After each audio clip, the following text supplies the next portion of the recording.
এটা হচ্ছে চিতল মাছের মুইঠা। বন্ধুরা, চিতল মাছের মুইঠা করতে গেলে কি কি লাগে তোমাদের বলে দিচ্ছি। ওই আলু আর টমেটোকে আমি সেদ্ধ করে নিয়েছি, সেটা কাঁচা লঙ্কা, পেঁয়াজ, আদা, রসুন, জিরের গুঁড়ো, লঙ্কার গুঁড়ো, ধনের গুঁড়ো, নুন দিয়ে আর ওই চিতল মাছের যে ঝালটা আছে সেটা দিয়ে মেখে নিয়েছি। সেটা দিয়ে ভালো করে মেখে নিয়েছি। এরপরে যে প্রিপারেশানটা করব সেটা দেখাবো। এরপরে গরম জলে একটা একটা করে ওই যে চিতল মাছের যে এটা আছে ওটাকে বড়ার মতন করে গরম জলে দিয়েছে। এবার ওগুলো ফুটবে, একটা একটা করে গরম জলে দেওয়া হচ্ছে।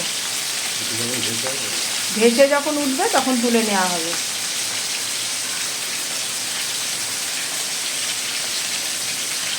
এই যে দেখো, এইভাবে ছাড়া হবে, একটা একটা করে ছাড়তে হবে।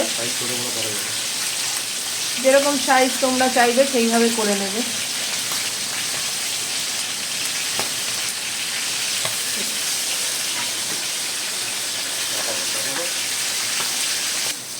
ভেসে উঠছে এবার এগুলো মুইঠাগুলো। এবার আমরা আস্তে আস্তে একটা একটা করে তুলে দেবো।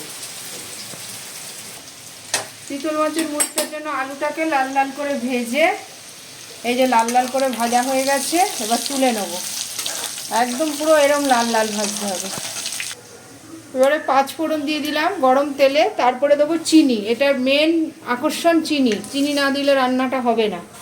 চিনি দিয়ে দিলাম। এবার নাড়বো আমি।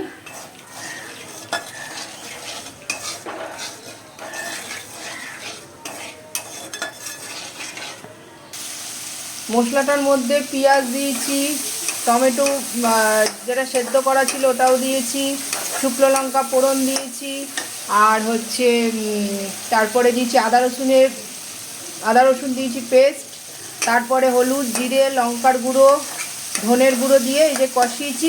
এরপরে আলুটা দিয়ে দেবো। এই যে আলুটা দিয়ে দিলাম।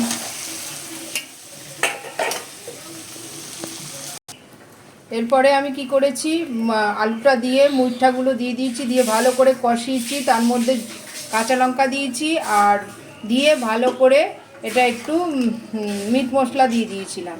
দিয়ে এরমভাবে, এটা কিন্তু দারুণ লাগে খেতে।